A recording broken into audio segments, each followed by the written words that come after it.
this in, it would be confiscated.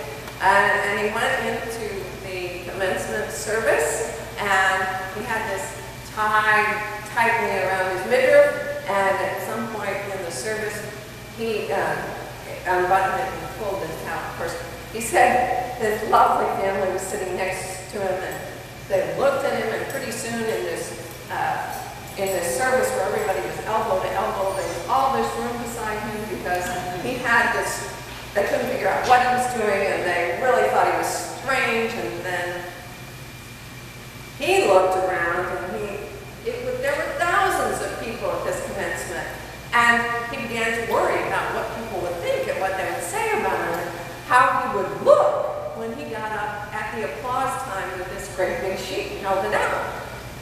And he began to worry about whether the other four that had committed to do this were going to do it. And if he'd be all alone, and what would people think? They'd think he was crazy.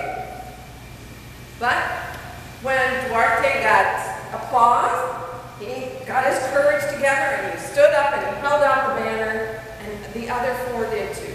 Now there was so much applause that, frankly, people around him booed a little bit, but there was just a lot of applause, and nobody else really realized necessarily what was going on. He thought maybe they'd come and take him out or arrest him or whatever. None of that happened. But every one of them got up during that service and put their banner out there as a way of expressing what they felt God had called them to do.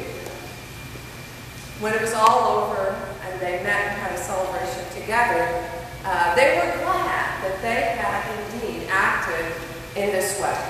Now, he never was invited back to Notre Dame to teach a class again. So if there were repercussions, that was the repercussion. But even today, he said, I'd do it again. I felt so strongly. It was what I knew God called me to do, even if the people around me thought I was crazy. So, each of us may come to that moment when a family member, community people, question our motives and what we're about and what we're doing, even call us crazy. The question is, how do we respond to God's call upon our lives, regardless of what others may think and say? How do we remain true to our one true God and be the people for the time and the place and the space in which we're called to live in?